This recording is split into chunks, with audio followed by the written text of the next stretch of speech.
तो देखिए life process के अंदर हम जो नेक्स्ट हमारा टॉपिक है वो है रेस्पायरेशन। तो ये रेस्पायरेशन है क्या चीज़? हम नॉर्मली जानते हैं कि इनटेक ऑफ ऑक्सीजन O2 और बाहर निकाल रहे हैं हम किसको? CO2 को। तो ये O2 और CO2 का जो एक्सचेंज है that is known as respiration. Normally हम जानते हैं। O2 लेते क्यों हैं? क्योंकि भैया हर एक एनिमल जो न्यूट्रिएंट ले रहा है फूड में, तो वो फूड से एनर्जी मिलती कैसे? वो मिलती है बाय द रेस्पायरेशन। आपको बता दूं मैं कि हम जो फूड ले रहे हैं, फूड में हम ले रहे हैं ग्लूकोज। कार्बोहाइड्रेट का सबसे छोटा मॉलिक्यूल है वो ग्लूकोज है। इससे जाकर ऑक्सीजन रिएक्ट करती है, इसका ऑक्सीडेशन करती है, जिससे प्रोड्यूस होती है क्या चीज़? CO2 जो बाहर निकाल देते हैं हम। साथ में इसमें वाटर मॉलिक्यूल बनता है और साथ में एनर्जी बनती है। अगर हम इस एनर्जी को क्वांटिटेटिव बताएं तो 686 किलो कैलोरी एनर्जी प्रोड्यूस होती है और ATP के रूप में ये स्टोर होती है। और वो ATP कितने बनते हैं? 38 ATP। तो बिकॉज ऑफ एनर्जी, हमें खेलने के लिए, कूदने, नाचने, गाने सबके लिए एनर्जी चाहिए। तो उस एनर्जी के लिए ही हम O2 लेते हैं, क्योंकि O2 एक गैस ऐसी है जो ऑक्सीडेशन कर सकती है किसका? ग्लूकोज का। यही कारण है हम O2 ले रहे हैं और CO2 क्या कर रहे हैं? निकाल रहे हैं। हम O2 क्या करते हैं? लेते हैं और CO2 क्या करते हैं? निकालते हैं। तो देखिए रेस्पायरेशन मेन तो ये एक बहुत इंपॉर्टेंट प्रोसेस है हमारे अंदर, जिसके वजह से एनर्जी क्या होती है? प्रोड्यूस होती है। तो हम सबसे पहले बात करेंगे type of respiration. Type of respiration type of respiration देखिए, इसे प्रेजेंस ऑफ O2 की वजह से, एब्सेंस और प्रेजेंस ऑफ O2 की वजह से इसको दो टाइप में बांटा गया है। पहला जो टाइप है इसका वो है एरोबिक।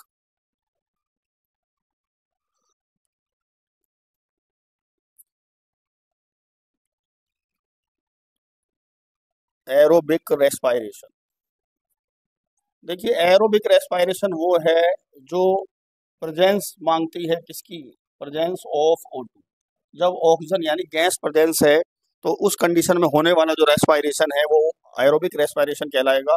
और इसमें होगा क्या? वही जो रिएक्शन मैंने अभी आपको लिखवाई थी, ग्लूकोज का ऑक्सीजन गैस की प्रेजेंस में डिसोसिएशन होगा और डिसोसिएशन होने से बनेगी CO2, साथ में H2O और साथ में क्या चीज़? 686 किलो कैलोरी एनर्जी, जो हमें 38 ATP के फॉर्म में क्या होती है? सेव होती है। तो ये कौन सा रेस्पायरेशन कहलाता है?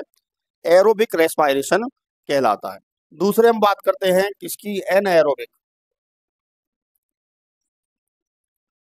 एनएरोबिक जो एब्सेंस ऑफ O2, जब ऑक्सीजन प्रेजेंट नहीं होती और फिर भी जो हमारे अंदर न्यूट्रिएंट्स है जिसमें ग्लूकोज है, इसे कुछ सूक्ष्म जीव जो है माइक्रो ऑर्गेनिज्म, जिसमें एग्जांपल ले रहा हूँ मैं यीस्ट का। यीस्ट एक फंजाई है, ये एक एंजाइम रिलीज करता है जिसका नाम है जाइमेज। जाइमेज ग्लूकोज को डायरेक्टली तोड़ देता है किसमें? C2H5OH प्लस CO2, और बहुत कम मात्रा में एनर्जी ये रिलीज कर पाता है, जो कि 28 किलो कैलोरी या 2 ATP के बराबर है।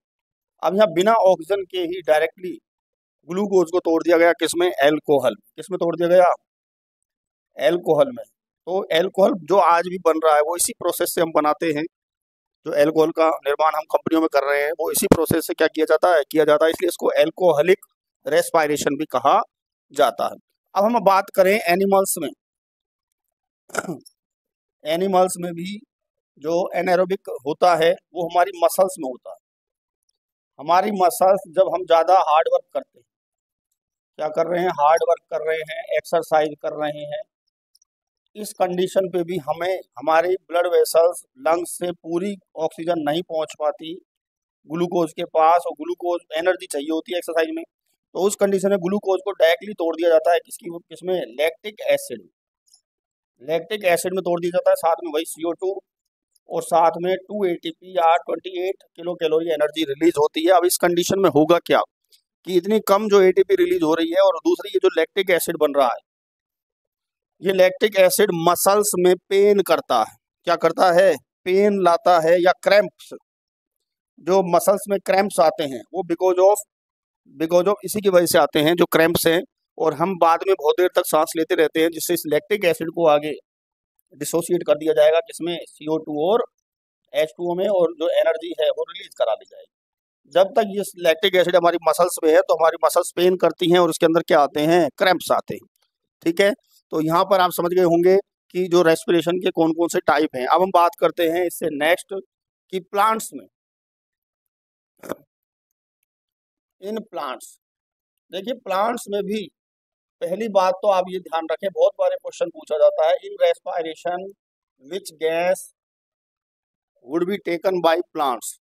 तो रेस्पिरेशन में O2 प्लांट्स लेंगे, O2 लेंगे और CO2 को क्या करेंगे, रिलीज, क्योंकि प्लांट्स को भी एनर्जी चाहिए अपने डेवलपमेंट के लिए, ग्रोथ के लिए। तो वही प्रोसेस है सेम, फूड जो फोटोसिंथेसिस ये प्रोड्यूस कर रहे हैं, जिसमें मेन चीज़ क्या है, ग्लूकोज, और ये स्टार्च के रूप फॉर्म में इसको सेव रखते हैं।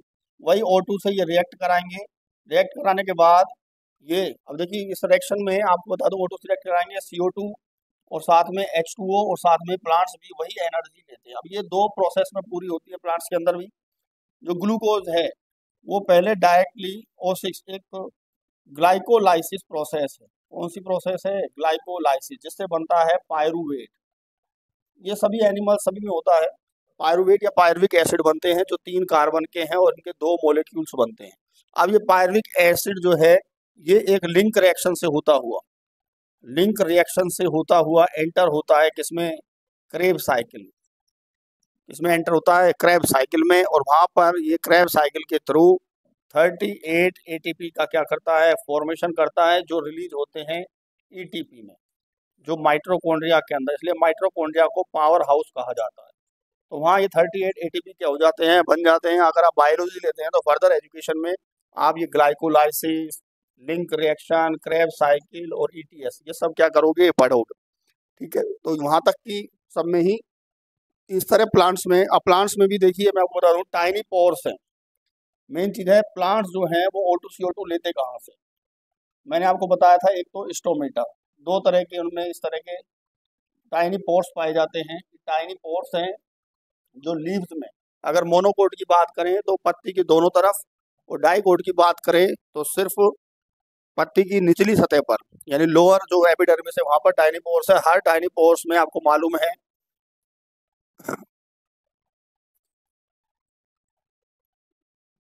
हर ये किडनी शेप सेल्स होती हैं जो इसको क्या है, घेरे रखे हुए हैं, और उसके बाहर की तरफ ये सहायक कोशिका है। ये क्या चीज़ है, सहायक कोशिका है, ठीक है। इन सेल्स को कहा जाता है गार्ड सेल्स। बीच में ये जो पोर है, ये अंदर की जो इसकी इनर वाल है ये बहुत थिक होती है, ये थिक होती है। इसके बीच में जो ये चीज़ रह गई, दैट इज स्टोमेटा या स्टोमेटल पोर। ये क्या चीज़ है, स्टोमेटल पोर है, ठीक है। बाहर की ये जो सेल्स है ये हेल्पर सेल्स कहलाती हैं।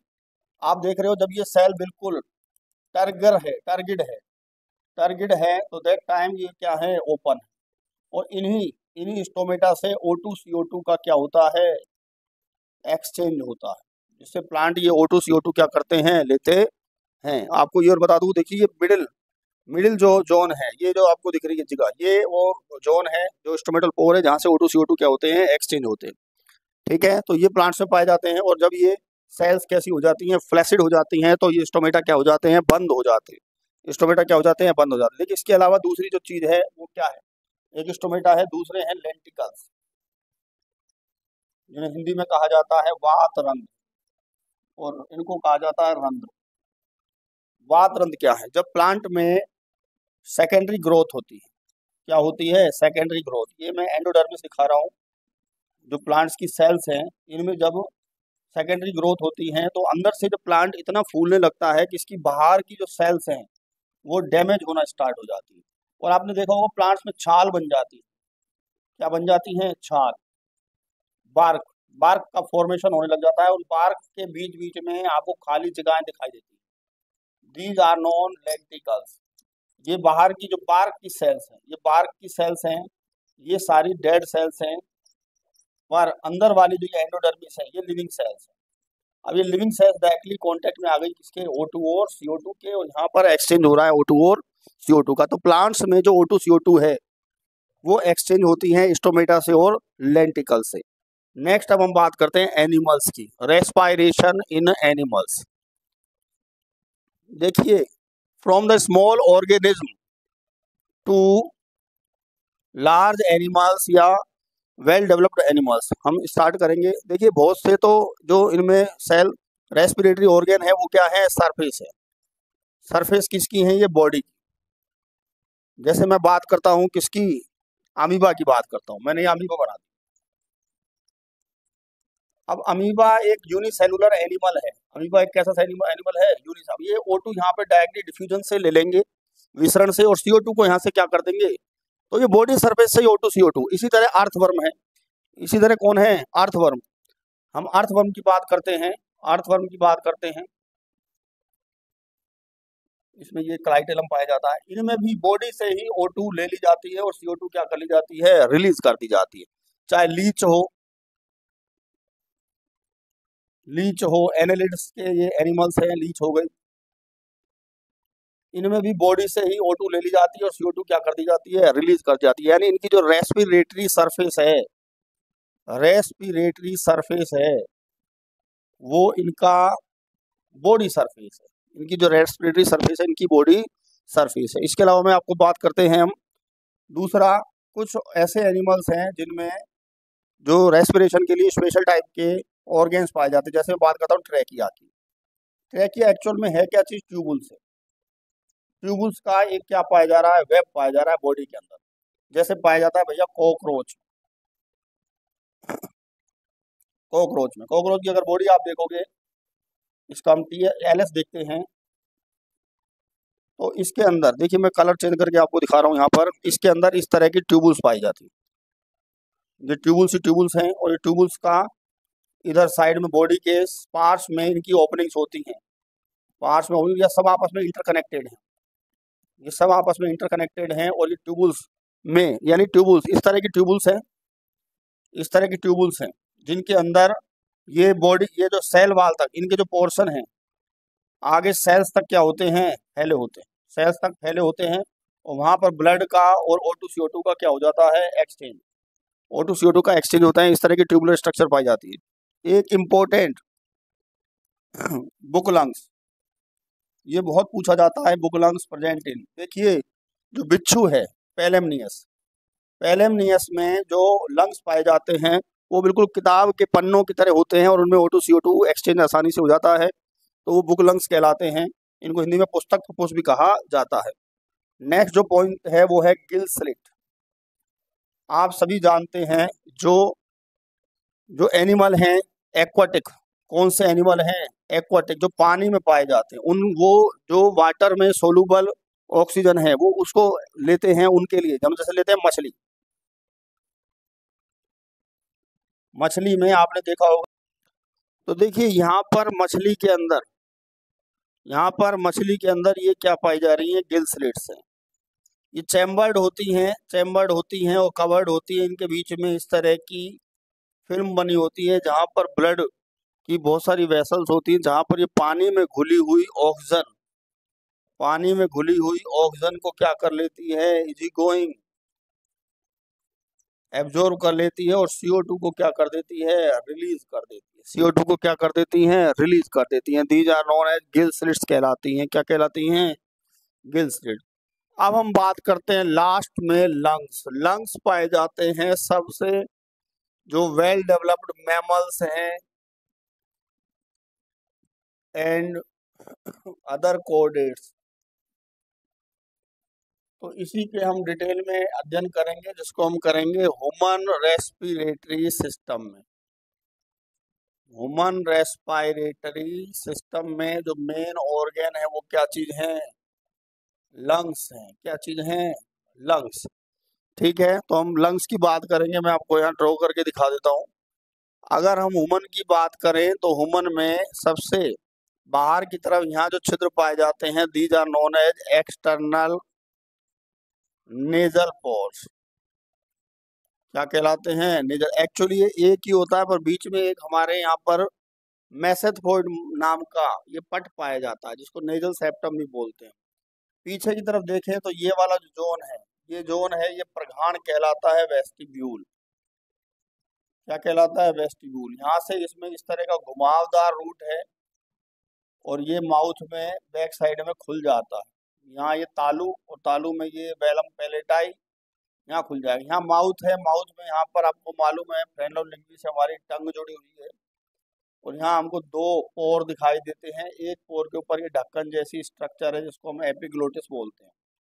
यहाँ गले में हमारे स्वर यंत्र होता है जिसको लैरिंक्स कहा जाता है। लैरिंक्स से नीचे हमारी क्या स्टार्ट हो गई, ये हमारी ट्रेकिया स्टार्ट हो गई। इस तरह का स्ट्रक्चर है ह्यूमन बींग्स का। ठीक है, तो देखिए अब क्या है, ये यहाँ आगे जाकर डिवाइड हो जाती है दो शाखाओं में। दो शाखाओं में क्या हो गई, डिवाइड हो गई। ठीक है, अब आपको बता दूं मैं, ये वाली जो राइट हैंड साइड वाली है ये आगे 3 ब्रांचों में, जबकि ये 2 ब्रांचों में। क्यों? क्योंकि ये जो पोर्शन है ये ये जो पोर्शन है ये 3 पार्ट से मिलके बना हुआ है, और ये वाला जो पोर्शन है वो 2 पार्ट से मिलकर क्या हो रहा है, बना हुआ है। ठीक है, मैं इनके अभी नाम बताता हूँ आपके। आगे इनमें और डिवाइडेशन है, देख रहे हो, आगे और डिवाइडेशन है। ठीक है, इनमें आगे और भी डिवाइडेशन है, और ये और विभाजित हो जाती हैं आगे। और लास्ट में जाकर ये जो टर्मिनल इनकी ट्यूबुल्स हैं, ये टर्मिनल ट्यूबुल्स जो हैं ये कोष्ठनुमा स्ट्रक्चर्स में खुलती हैं, जिनको हम बोलते हैं एल्वियोलर डक्ट्स। क्या बोलेंगे इनको, एल्वियोलर डक्ट्स होते हैं, ये एल्वियोलर डक्ट्स कहलाती है। ठीक है, आपको बता दूं इन्हीं के अंदर ब्लड की वेसल्स होती हैं, इन्हीं के अंदर ब्लड की वेसल्स होती हैं जिनमें O2 CO2 का क्या होता है, एक्सचेंज होता है। मैं यहाँ रेड कलर में आपको दिखा रहा हूँ, इन्हीं में ब्लड की वेसल्स होती हैं, इसलिए इसमें O2 CO2 का क्या होता है, एक्सचेंज होता है। अब देखिए ये राइट लंग है, राइट लंग है, और जबकि ये कौन सा है, लेफ्ट। मैं आपको बता दिया पहले ही, राइट लंग्स में 3 पाली हैं, 3 लोब है, ये 3 लोब्ड होता है। ठीक है, अब देखिए यहाँ पर ये जो टर्बाइनल रूट है ये घुमावदार है, इसे हम टर्बाइनल रूट ही बोलेंगे, टर्बाइनल नेजल रूट। ठीक है, और बैक साइड में जाकर यहाँ पर क्या हो जाता है, खुल जाता है, इसको हम इंटरनल इंटरनेजल पोर्स कहते हैं। इसके आगे ये जो स्ट्रक्चर लग रही है that is known as velum palati. Velum palati, आपको डाइजेशन में मैंने बताया था, ये पोर्शन क्या कहलाता है, फेरिंग्स कहलाता है। ये पीछे गलट है जिसमें खाना जाएगा, और आगे की तरफ जो ये आपको दिख रहा है ये हमारा ट्रेकियल है। इस ट्रेकिया, इसे क्या बोला जाएगा, ट्रेकिया। ये ट्रेकिया है, और ये यहाँ पर स्वर यंत्र लग रहा है जिसे हम लैरिंग्स कहते हैं। क्या बोलते हैं, लैरिंग्स। जो मैं बोल रहा हूँ मेरी आवाज आ रही है उसी लैरिंग्स की वजह से आती है। इसके अंदर ये 2 आपको पट्टियां दिख रही हैं, these are known as vocal cords. क्या चीज है ये, वोकल कॉर्ड्स हैं, इन्हीं की वजह से हम बोल पाते हैं। ठीक है, आगे ट्रेकिया डिवाइड हो जाती है 2 ब्रोंकाई में, ब्रोंकाई में, आगे ये ब्रोंकस में, ये आगे, और इनको बोलते हैं हम लोबुलर ब्रोंकाई, और ये लास्ट जो है ये कहलाते हैं एल्वियोलर डक्ट या वायु कूपिका।